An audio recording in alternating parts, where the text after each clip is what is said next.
Anthony Letourneau, Wheelchair Rugby.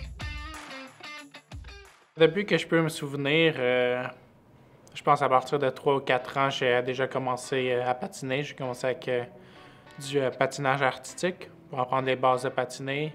Je pense jusqu'à 4 ans, 5 ans, peut-être 4 ans. Puis après ça, j'ai tout de suite switché au hockey. Puis je me suis mis à jouer au hockey juste à mon accident. Jusqu'à 17 ans, je jouais au hockey. Puis souvent dans ces années-là, je jouais 1 ou 2 sports de plus. J'ai fait du tennis, j'ai fait du soccer jusqu'à 12-13 ans aussi. Fait que le sport, ça a toujours fait partie de ma vie. Dès que j'ai eu mon accident, dans le fond, ils m'ont transporté à l'hôpital. Puis à l'hôpital, j'ai rencontré mon ergothérapeute, puis c'est elle qui m'a initié à c'est quoi le rugby en fauteuil roulant.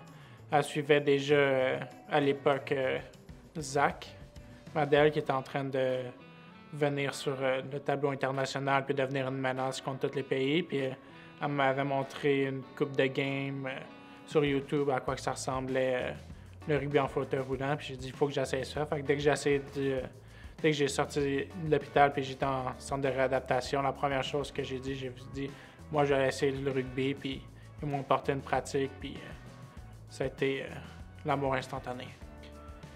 Ce que j'ai aimé de ce sport-là, c'est le seul sport contact en fauteuil roulant qui existe pour l'instant.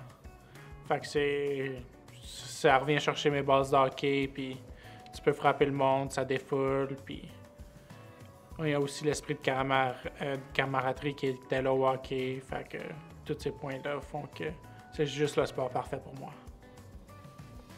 Un de mes meilleurs appuis, c'était un de mes coéquipiers qui s'appelle Travis. Il a environ les mêmes fonctions que moi, il a la même classe que moi. Puis pas juste au rugby, mais dans la vie de tous les jours, comment transférer, puis comment faire embarquer dans un auto sans planche, embarquer dans une van, voyager tout seul. Il m'a juste aidé partout, puis plus que juste pour le sport, aussi pour la vie de tous les jours. Et j'en suis vraiment reconnaissant. Au début, il faut que tu développes beaucoup d'endurance et de vitesse dans une chaise roulante, parce qu'on va se le dire, quand tu viens d'embarquer dans une chaise roulante, t'es comme un peu moins à l'aise que les autres, puis ça paraît. Fait qu'en premier, il faut juste que tu passes beaucoup de temps dans la chaise roulante, tu prends de la vitesse, tu apprennes à la contrôler, apprendre tes limites dans une chaise roulante. Puis après ça vient tout le jeu technique, puis toutes les stratégies d'équipe que tu dois implémenter avec ça.